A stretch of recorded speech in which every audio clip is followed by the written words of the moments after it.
Chapter 11. A Winter Letter. Winter settled over Waverly Bay with the steady patience of someone folding a blanket, and the town adjusted its breathing to the season without complaint. Aiden woke to the scent of cold air and faint wood smoke drifting through a window cracked just enough to keep the room honest. And he sat up slowly, noticing the way frost had touched the outer pane and drawn tiny rivers that would melt when the morning reached them. He moved quietly so as not to disturb that thin moment between night and day, put water on for tea, and stood by the sill to check the glass jar where the cutting floated in clean water. The roots had lengthened into fine white threads that curled when the room warmed, and the sight made his shoulders loosen the way kind news does. He thought about the library from the day before, about Mira asleep in the armchair while he read aloud, about the soft weight of her trust and the warm light falling through the cream shade. And the memory settled inside him like a hand laid gently on the chest. The kettle clicked and he poured, then wrote a small card for the cafe board that said he would be traveling to a winter exhibition in the city for a handful of days and would return before the next market. The words felt a little too firm on the page, so he drew a small square of blue beside them to soften the message. A tiny echo of the lantern that now lived on the cafe shelf and seemed to gather any light in the room as if it had been taught to do so by the sea.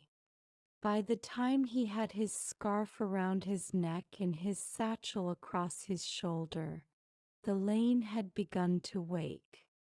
Frost brightened the roof lines, and the air tasted like salt and wool and the first burns of the day from stoves along the slope.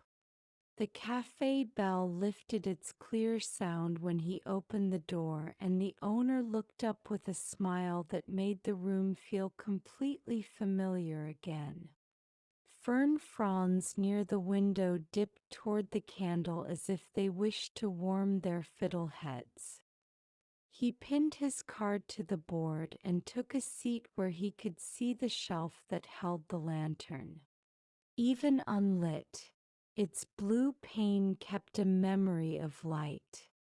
The owner poured his chamomile with honey and told him that she would light the lantern on evenings that asked for it while he was away. Not every night, only the ones that needed company. And he thanked her with the small nod he reserved for promises he trusted. Mira arrived with winter on her cheeks and a ribbon the color of pale seagrass tying back her hair. She shook a few crystals of frost from her sleeve and sat across from him, hands around her own cup. They talked briefly about the train and the gallery and the slow attention the exhibition celebrated. He knew the city could pull at a person until words came out faster than thoughts. She reminded him that pace could be chosen and that he had already chosen his. He smiled at that. Then she slipped a cream envelope from her coat pocket and set it between his hands. A slender sprig of lavender had been pressed on the flap. She told him to open it when he reached his room in the city so that the room would remember the coast and the greenhouse and the soft talk of leaves. He slid the envelope into his sketchbook where it would travel safe, and they agreed to write each night while he was away, not pages that try to make a poem out of distance. Only honest notes that feel like sitting together on a bench with warm cups. They walked to the station side by side under a sky as pale as china. The bakery near the corner released a line of warm air that smelled like sweet bread and butter and held it on the threshold as if the door could not bear to let it go. Along the lane, windows carried the faint bloom of morning lamps. The station clock kept careful time and the benches shone with a clean sheen from the cold. They did not fill the last minutes with extra talk. When the train arrived with a low exhale, he turned to her and said he would see her soon, and she told him to keep his eyes soft and let the city adjust to him. He nodded because he believed her. Then the doors opened and he climbed aboard and found a window seat and watched her until the bend in the track set the town between them. The fields near the coast wore a thin sugar of frost. Crows hopped along a hedgerow and picked at the stubble with patient beaks. Aiden took out his sketchbook and made a small drawing of 2 lines crossing. One for the road from cafe to station and one for the line left by the pressed sprig, then added a dot to stand for the blue pane.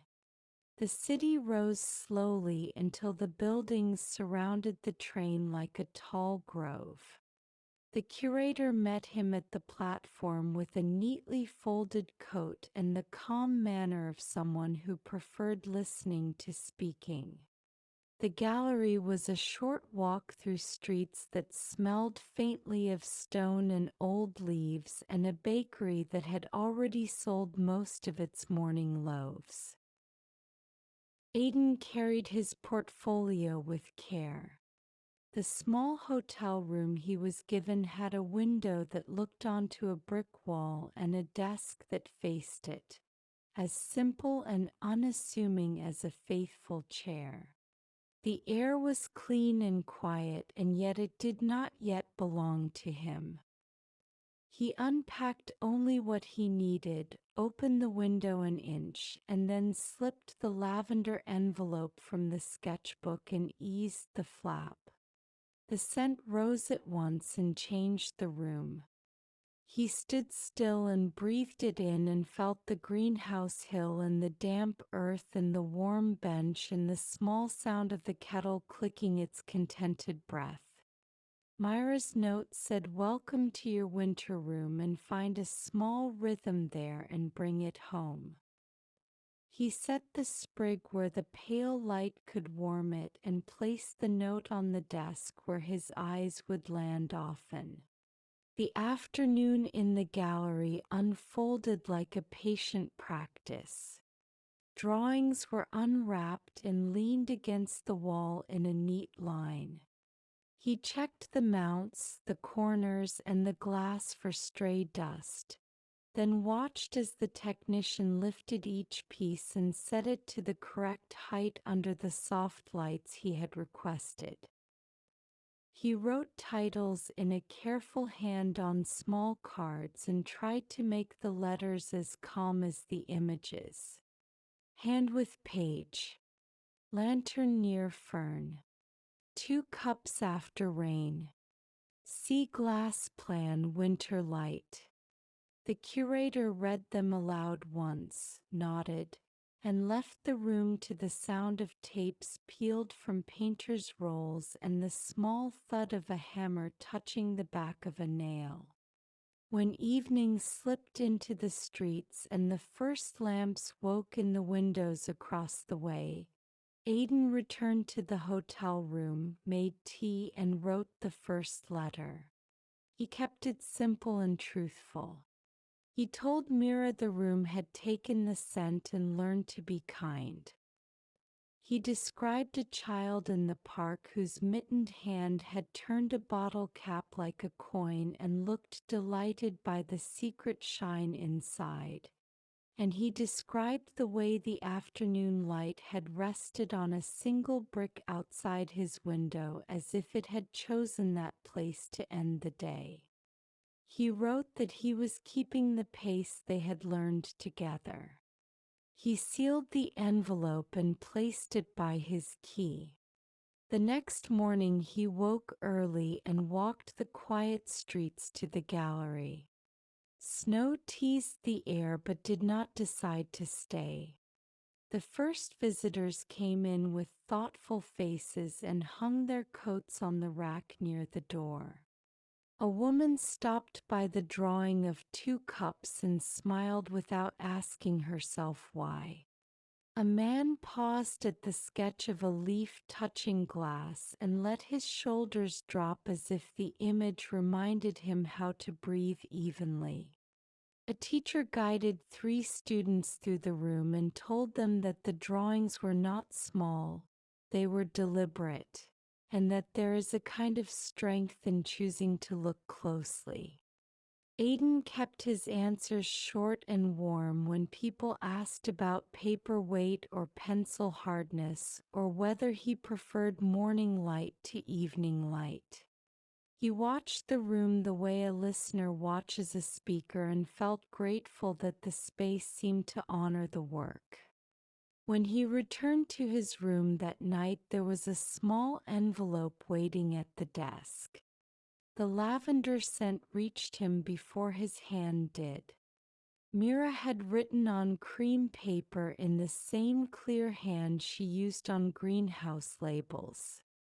Today the greenhouse was so still I could hear a drop settle and the leaf resume its place, she wrote.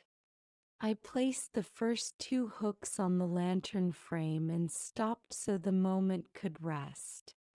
The cutting has decided to grow one more thin root and appears very proud. I sat by the cafe window and watched the blue pane glow even without a flame and thought that this must be what trust looks like. There is a pinch in the house at the hour when you usually tap the door. The kettle listened when I told it you will come back soon. He read the letter twice, then drew a small curved hook in the margin of his sketchbook and wrote "Wait with care" beside it. On the second day, people arrived in larger numbers, bringing their quiet with them. Someone told the curator that the drawings felt like the moment a friend straightens a picture on a wall without mentioning it, and the words pleased Aiden so deeply that he did not speak for a long while. At noon, he ate an apple on a bench in a small square. His breath made a faint cloud that looked like a quiet thought leaving the body. He mailed his letter and wrote a second. The room is learning me, he wrote. The brick outside the window carries the afternoon kindly. I heard a piano being tuned in a shop and the note went up and down until it found its place. Perhaps that is what we have been doing, finding where to settle and then knowing. He asked whether the lamp in the library had a name, because lamps felt like they ought to have names in winter. Her reply arrived the next evening, pressed with lavender that had stayed near the drying bundles on the greenhouse wall. She wrote that the lamp should be called Quiet Company. She wrote that the librarian placed a saucer beside it for cups that needed a destination.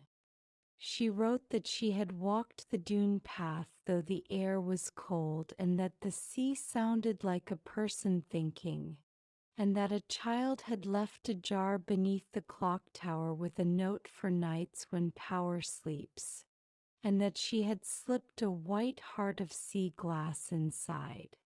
Aiden read those lines and felt the room acclimate further. He wrote back about the gallery clock that was 10 minutes slow, a fault no one seemed eager to correct because the slowness made visitors calmer. He described a woman who touched the frame of lantern near Fern as if to thank it. And he wrote that he liked the way the sky held its light like milk poured into water. On the third morning he walked the empty street while the city still kept its voice low. Snowflakes the size of salt crystals kissed his coat and vanished. A baker arranged loaves in a window and nodded to him in the way of early risers who share a private club. In the afternoon he felt the shape of Mira's absence more clearly, not a hard ache, more like the space beside a chair where a familiar bag usually rests. He allowed the feeling to sit and breathe. Her next letter arrived in the evening, longer than the first two and full of simple scenes. She wrote that she stayed late and painted a wash that looked like sound because the fans had paused and resumed and she wanted to draw their pause. She wrote that she placed 3 white pieces of sea glass in a jar near the cafe lantern and promised the owner she would replace them when the jar grew empty. She wrote that the cutting cast a lace shadow on the wall and she laughed because she felt the plant had dressed for company. He held the page until the ink felt like her voice, then spoke quietly into the room as if detailing something to a friend. He realized that what wore him out was not the work or the schedule. It was the simple absence of her eyes near his when a small thing happened, the shared looking that had become part of how he understood the world. He wrote that thought into his next note and kept the rest practical. He told her he would bring back a small pencil that felt like a winter morning.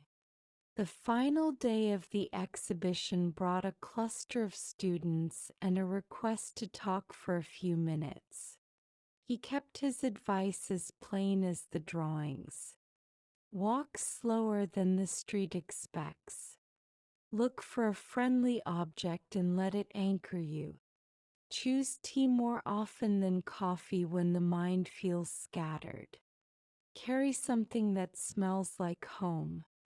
A student told him the drawing of 2 cups made her want to call her grandmother. He did not need any other reward for the day.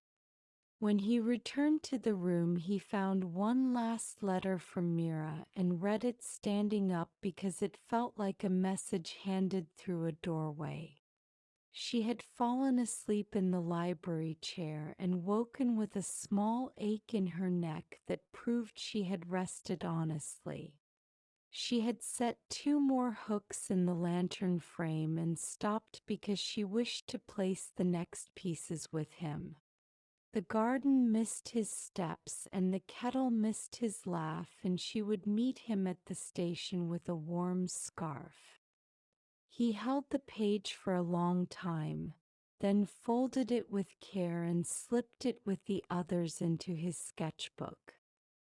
He thanked the room for its service, the brick wall for its steady face, and the street for its early quiet, and he packed. The train home moved through fields that had kept their frost all day. Smoke climbed in vertical lines from small houses. A dog ran the fence line and outran the train for a moment and then sat to watch it go.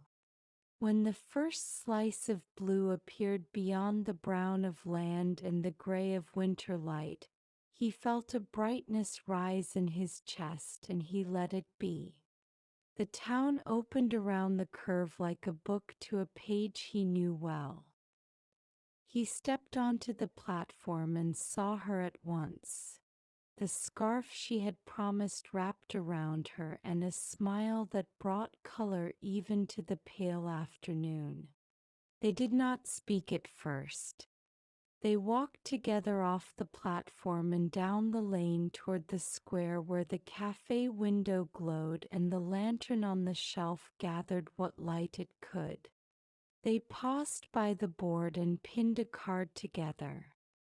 He wrote, "I am back and grateful," and she wrote, "We will work slowly and kindly," and beneath the words they drew a tiny square of blue and a small curved hook. The owner brought 2 cups and told them the lantern had behaved beautifully, as if it had wanted to help all along. They sat beneath the fern and let the details of the city spread out in clear lines. He told her about the child with the bottle cap, the woman who thanked the frame without words, the clock that was slow on purpose, the piano being tuned in a shop where someone cared enough to keep its voice true.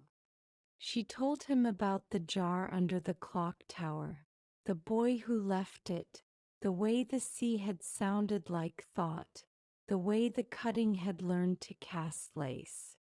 When their cups were empty, they rose and walked the path up the hill.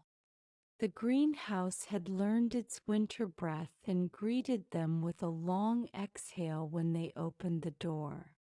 They laid the letters on the bench near the frame so the paper could learn the room. The pale aqua piece with the tiny bubble waited on the cloth as if it had politely paused while they were away. They held it together to the window, and the late day slid through it and found the small bubble caught in the glass and made it glow like a held secret. They set it down again and did not rush to place it. There was time. The evening carried the town into a pocket of quiet. The lighthouse turned and turned on the far edge of things. The market lantern shone in the cafe and lit the fern and the board. The library kept its chairs warm for those who might arrive later, and the lamp Mira had named held its circle of calm. Aiden stood with his hand in his coat pocket around the little pencil he had brought back, and he felt the weight of the week fall off him the way snow falls from a branch when the sun touches it at midday.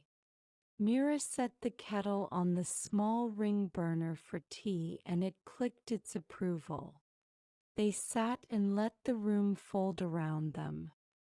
He leaned his sketchbook on his knee and drew the edge of her hand near the glass. Not her face, not the whole arm, only the part that held the light well. He wrote one line beneath the drawing and did not read it aloud. Outside the greenhouse, the winter night arranged itself with deep patience. The sea spoke in low phrases from the slope. Somewhere in the square, a bus door shut with the soft politeness of a thing taught to be careful. The stars appeared one by one above the hill. They did not plan the next day past the first few minutes. They would place one piece and then stop. They would walk to the cafe for bread when the oven bell chimed. They would carry their cups through the market if the weather allowed. For now there was only the scent of lavender folded into the coat, the thin line of steam rising from the kettle, the clean pane of glass in the frame waiting to learn where it belonged, and the particular way 2 people can share quiet after a small time apart and know that the missing had weight because the looking had become a shared practice. Winter held the town with an even hand. Aiden rested his palm on the bench and felt the wood warm beneath it. Mira closed her eyes for a moment and breathed in and breathed out and opened them again. The lights they had learned to keep were steady in all the right places. The night became gentle. Nothing more needed to happen, and that felt like the truest ending the day.